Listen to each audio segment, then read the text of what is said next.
before thousands of runners get to their respective start lines on Sunday.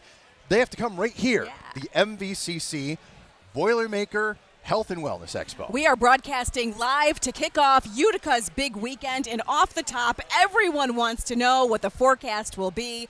Chief Meteorologist Bill Cardis starts our coverage tonight. Good evening, Bill.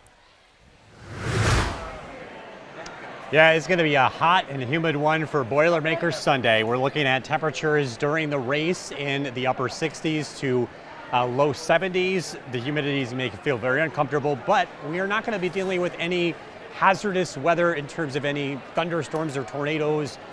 We're looking at dry weather here this weekend. We are coming off of a pretty crazy week of weather here in central New York, but again, the weekend is looking dry. Kids' run should be good. Small chance of a thunderstorm as we head into Saturday afternoon. Otherwise, the weather over the weekend should be dry. And again, the big story, the heat, the humidity, that's going to be sticking around throughout the entire weekend. Again, plenty of sunshine. This is a look at the Boilermaker preview. Temperatures early in the morning in the upper 60s. Will quickly warm up into the 70s throughout the race.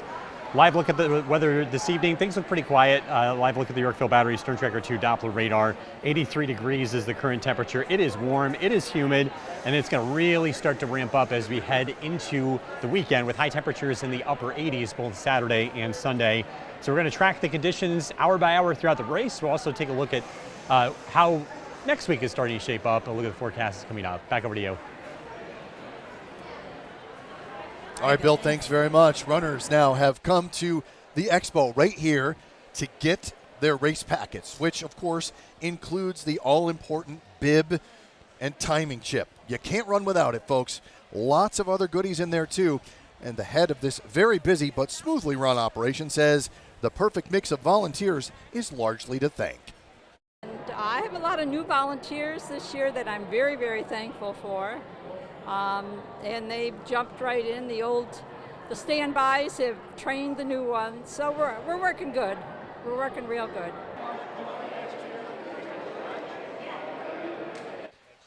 This is Phyllis's swan song, by the way. She's been involved in the race as a volunteer for, get this, 45 years. But this is her last as chair for pickup. She'll still stay involved, though everyone is glad about that. She's a volunteer she's also Volunteer of the Year, which I did not know, so just learning that now. Here are the registration numbers for the event. The 15K has exceeded its capacity. It's 10,069. The wheelchair field up to 37 right now.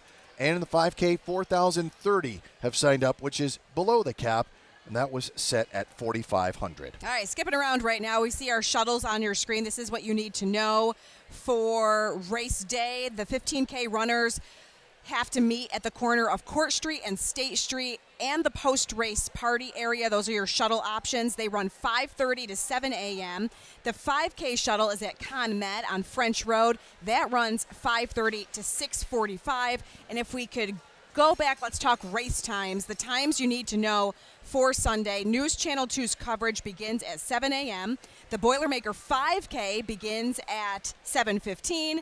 The 15K wheelchair racers take off at 7:45, and the rest of the 15K pack at 8 o'clock. Once again, our area runners will share the streets of Utica with some of the best athletes in the world. Yeah, unbelievable that we get to do that every year. So let's talk about the top elites. Both the men's and women's 2023 Boilermaker champions are back to defend their titles.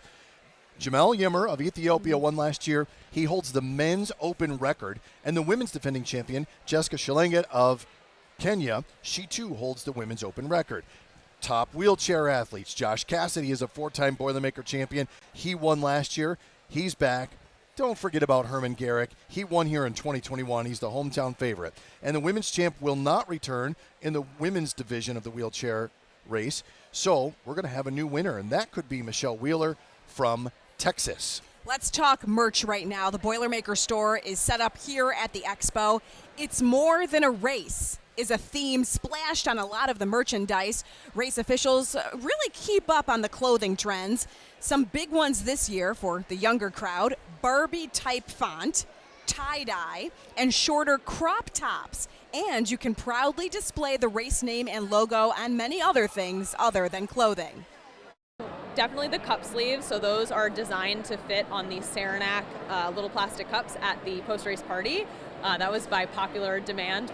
Flags are a big one, so house flags, so the big ones, and then little garden flags. Those are really popular as well.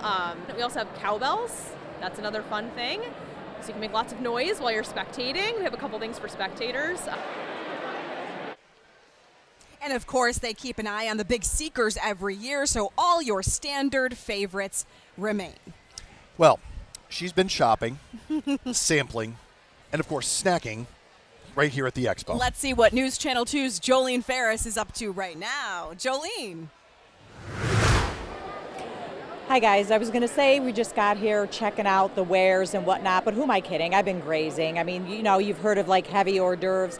I'd say we have some robust snacks here, and I was saying at noon, I'm pretty sure I've seen more swag here than I have like in any past years in terms of, you know, the free Frisbees, pens, eyeglass cleaner. Here we're at the Hannaford display, and they have four huge buckets filled with different kinds of nuts, trail mix, trying to keep it healthy for Boilermaker Weekend, Health and Wellness Expo, shades too for Big Race Day, and spring water. And we're going to go over here to the left a little. Hopefully Earl won't fall.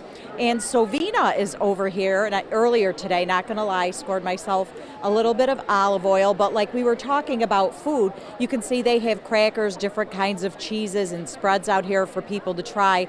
Of course, with their olive oil, don't you worry. I already had my share of that, brought it back to the KTV area and enjoyed some of that. But also, there's a lot of running stuff here that you could pay for, obviously. Things like headbands, sports bras. If you're not a runner, there's still a lot of good like health information, tons of vendors here, insurance carriers, things like that. Mid-York Library, things that you don't realize a library offers that they're here to sort of tell you about and share with people, something for taking care of your gutters, physical therapy, you name it. So even if you're not a runner, like we said, it's really not a bad idea. They keep the temperature nice and cool down here. Come check it out, see what they have to offer, see if maybe you catch that bug and maybe want to buy a shirt and actually run the race one year. All kinds of different ways to catch that Boilermaker bug, let me tell you. But again, even if you're not a runner, can't stress enough, good idea to come down here and check out what they have to offer. Lots of free swag, samples, little snacks and things like that. And they'll be down here at MVCC in Utica till 7 tonight. So round 2 coming up for me. I'll send it back to you now. All right. Jolene, thank you. She said she brought some Sovina snacks. I didn't get any. Did you get any? I didn't get any. All right. All Well, right. hopefully we'll get them sooner or later. Let's talk race security right now. Local, state, and federal partners have been meeting with the Utica Police Department really since last Boilermaker to make sure everyone stays safe. Yeah, when it comes to runners and spectators, we're letting you know right now, be advised, no bags, no coolers, certainly no weapons, no fireworks, no drones, and no dogs will be allowed on the course or post-race party. Good advice there. And we could probably add no alcohol, too. There's plenty of that at the party. Yeah, don't bring your own, that's for sure. Still